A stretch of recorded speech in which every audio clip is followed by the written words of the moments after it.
You're sitting in a parked car off a dark California road. There's a teenage couple in the car next to yours. They don't know you're watching them. In 30 seconds, they will both be dead in the dirt, and nobody will ever know your name. This is your life as the Zodiac Killer. You are heavyset in white, and you wear glasses and you blend into a grocery store line. Nobody who meets you ever remembers your face. The most dangerous thing about you is that you look like nothing. But inside your head there is a different person, a person who wants to kill strangers. Not for money, not for revenge, not for sex. You want to kill them so they will be afraid of you. You want to be the reason they triple-check the locks.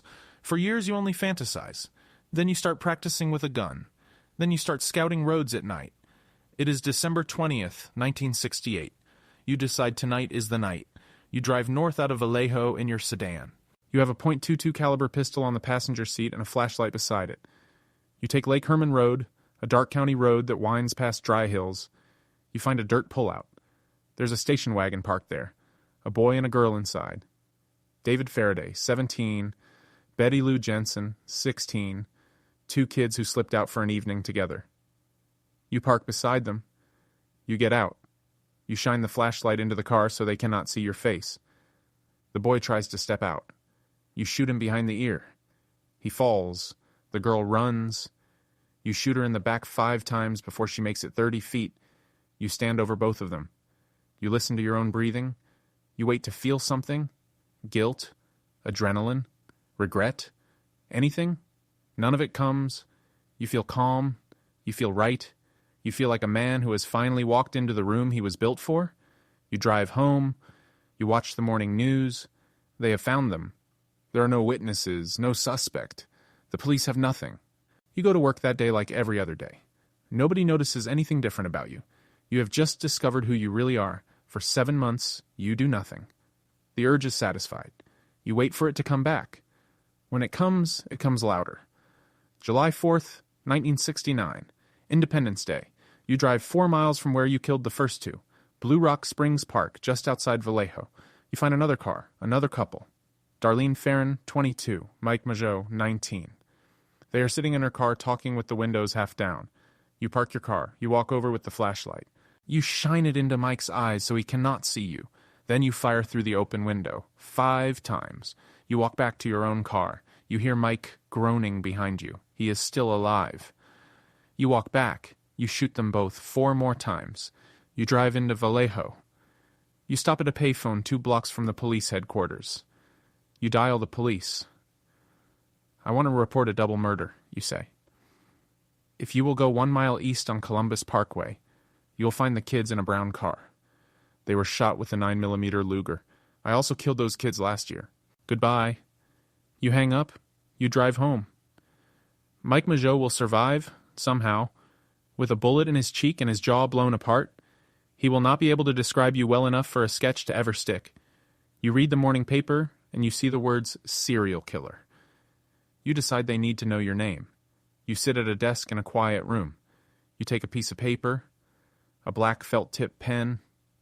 You write 3 identical letters, 1 to the San Francisco Chronicle, 1 to the Vallejo Times-Herald, 1 to the San Francisco Examiner. You put details in each one only the killer would know. The brand of bullets, the position of the bodies, the count of spent shells. You include 1/3 of a cipher in each letter, hundreds of symbols. Squares, triangles, cross circles, Greek letters. You demand each newspaper print its 1/3 on the front page or you will go on a rampage. You sign each letter with a symbol you invent yourself, a circle with a crosshair through it, a gun sight. The papers print the cipher. You watch the morning editions hit the newsstands. You feel taller. A high school history teacher and his wife crack the cipher in a single weekend. You read the solution in the paper. The first line they translated reads, "I like killing people because it is so much fun." You decide they got lucky. You will write more. You write again 3 days later. This time, you open with the line that gives you a name for the rest of history. This is the Zodiac speaking. From that moment on, every paper in California obeys. They call you the Zodiac. You read your name in 1,000 headlines. You sit at your kitchen table with the morning paper. and you laugh quietly so the neighbors do not hear. But the urge comes back. It always comes back.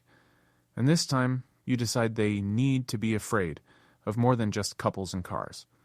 September 27th, 1969, Lake Berryessa. You drive 60 miles north into the wine country. You park your car in the trees above the lake. You change into a costume you sewed yourself in your basement. A black executioner's hood that covers your entire head. 2 clip-on dark sunglasses sewn into the hood at eye level. A square white bib draped across your chest with your gun sight symbol stitched on it. A long fixed-blade knife in a leather sheath at your belt. Pre-cut lengths of plastic clothesline coiled in your hand. You walk down through the trees. You find them on a blanket by the water. Brian Hartnell, 20. Cecilia Shepard, 22. College kids picnicking on a Saturday afternoon. They look up and see a man in a hood holding a gun. You tell them you are an escaped convict. You only want their car keys and money. You make them tie each other up. Then you tighten the ropes yourself. They believe you until you draw the knife. You stab Brian 6 times in the back. You stab Cecilia 10 times in the front and back. They are still breathing when you walk away. You stop at their parked car on the way out. You take a black marker. You draw your gun sight on the door. Underneath it, you write the dates of every murder you have committed. Then you drive into Napa. You stop at another payphone. I want to report a double murder, you say. I'm the one that did it. You leave the receiver dangling off the hook. Brian Hartnell will survive. Cecilia Shepard will not.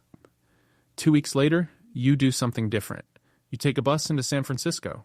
You hail a yellow cab at the corner of Mason and Geary Streets. The driver is Paul Stine, 29, a doctoral student putting himself through school. You ask him to drive to Washington and Maple in Presidio Heights. He drives past Maple by 1 block and stops at the corner of Washington and Cherry.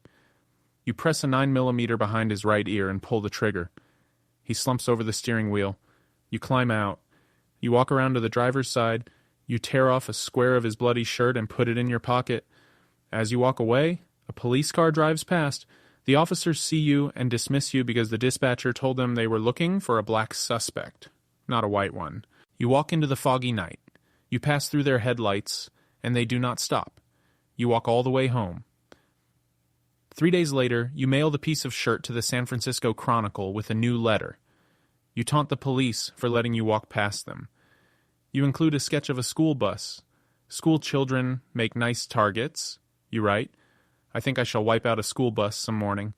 Just shoot out the front tire and then pick off the kiddies as they come bouncing out. Every parent in the Bay Area keeps their child home. Every school bus is escorted by a patrol car. Highway patrol officers ride along at the back of the buses with shotguns in their laps. You never go near a bus. You never had to. You only had to make them imagine it. You watch the city break. You watch men buy guns.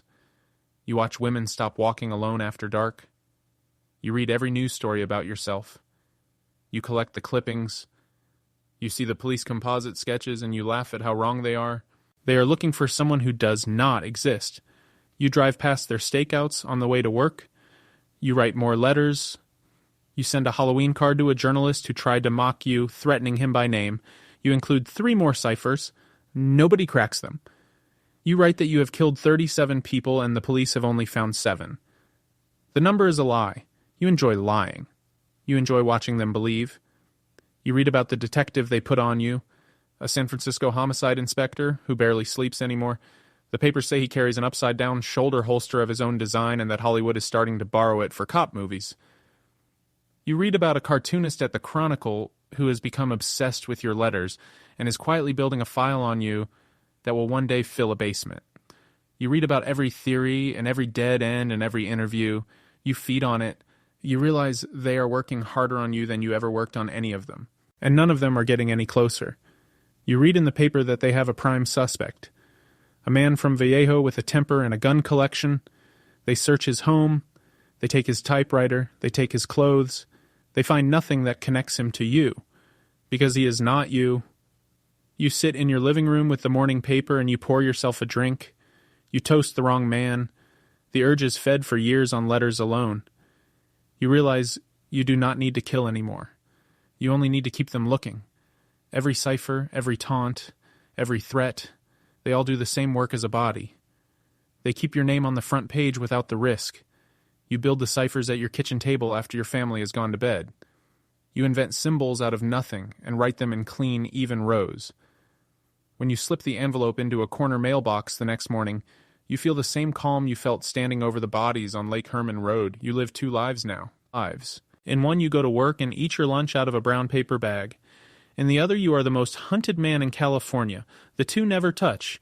You have learned that the greatest cover in the world is to be utterly forgettable. By 1974, you decide to stop writing. You do not stop because you are caught. You do not stop because you are sick. You stop because you are bored. You have made your point. The world will never forget you. So you go back to your real life. You go to your job. You buy groceries. You cut the lawn. You watch Walter Cronkite at 6 o'clock. You never tell anyone what you did. Not your wife. Not your children. Not the priest in the confessional. The decades pass quietly. Your hair goes gray. Your kids leave for college. People who love you tell you they love you, and you say it back. And somewhere underneath the words is the locked room nobody else will ever enter. Sometimes, late at night, you take the old clippings out of a box in the closet. You touch the ink of your own symbol with one finger. Then you put the box back on the shelf and go up the stairs to bed beside a person who does not know who they married. You watch the documentaries when they start airing in the 1980s. You watch them on your own television in your own living room. You watch the police dig up suspects who are not you. You watch them test DNA from cigarette stubs that are not yours. You watch them announce every 5 years that they have finally identified you. They are always wrong. You smile every time. You die one day of something boring. Cancer, maybe. Heart attack. You go quietly in a hospital bed under your real name, and your real name is in no police file in California. The nurses do not know. The doctor signing the certificate does not know.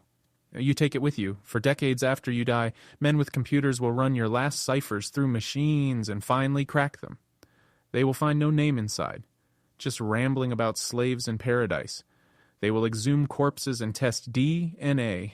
None of it will match. They will name 20 different suspects across 50 years. None of them will be you.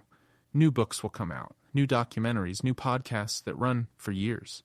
A whole industry will live off the question of who you were. The answer is in your grave. And your grave has somebody else's name on it. You started this on a dark country road outside Vallejo, watching a teenage couple who never saw you coming. You ended it in your own bed, alone with a secret nobody else on earth ever shared. The most famous killer in American history. The one who wrote letters and drew symbols and got away with everything. This is your life as the Zodiac Killer. The only one who ever knew your name was you, and you took it with you into the dark. If you want to know what it feels like to be the most hated man in America with the law one step behind you every single day, the next video is your life as Ted Bundy. Subscribe and live the lives of history's most dangerous people.